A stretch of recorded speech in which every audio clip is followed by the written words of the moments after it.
She's quite possibly the most popular cow on social media right now. Number 88's fame has taken X, formerly known as Twitter, by storm. One post. It's kind of a fun little deal. I put on a little sarcastic clip about the eclipse, and I saw her walking through the field, and she's a very large cow even at that time. That started it all. And I just mentioned something about the eclipse is coming as she walked away.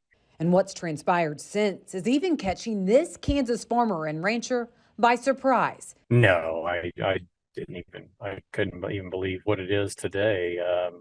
It's hundreds of thousands of people a day are looking at it. It's in the millions per week. She's a 5-year-old Red Angus cow that's quickly become a social media sensation. It's a very large audience right now. A lot of states and a lot of countries chime in from time to time. So it's quite the ordeal. Clay Scott raises row crops and cattle in southwestern Kansas. He says they've been talking about number 88's size on the farm since February, almost sure she would be the first to calve. I am concerned about her size and the size of the calf.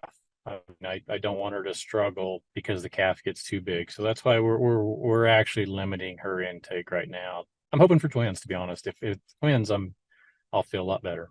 As the saga surrounding number 88's size continues, her following is tuned in to what transpires next. I'll tell you one of the things I do appreciate. So I'm getting well over 1,000 comments a day on this, and people ask questions, or they ask the same question that was talked about a couple days before, and folks are starting to fill in those answers. And that's very helpful to me because I don't have the time or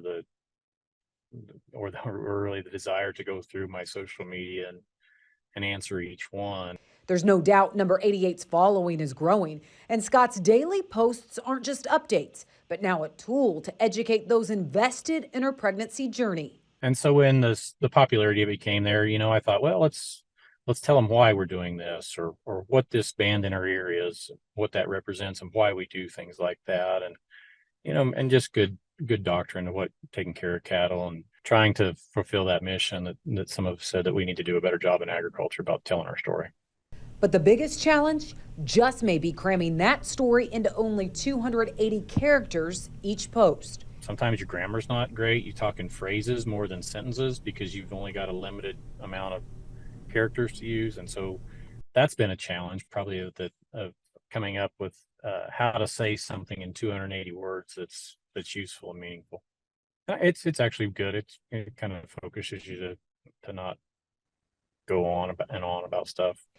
Sharing 88's story in a short and concise way is now sharing agriculture's story far and wide. I thought it would kind of, peak in about 2 or 3 days and then kind of go away. I didn't think there'd be the continued investment. What Clay Scott is doing in his part of the world is giving a glimpse into raising cattle in such a simple and intriguing way. And it's making connections that extend way beyond the farm. How cool is that? And kudos to Clay for taking that opportunity to actually educate. I've went through some of the comments on X. Let me tell you, there are quite a few people invested in number 88's journey. Thanks to Clay for taking the time to talk to us this week. Well, that's all the time we have on U.S. Farm Report this weekend. Thank you for watching. Be sure to join us again next weekend as we work to build on our tradition. Have a great weekend, everyone. U.S. Farm Report is produced and distributed by Farm Journal Broadcast.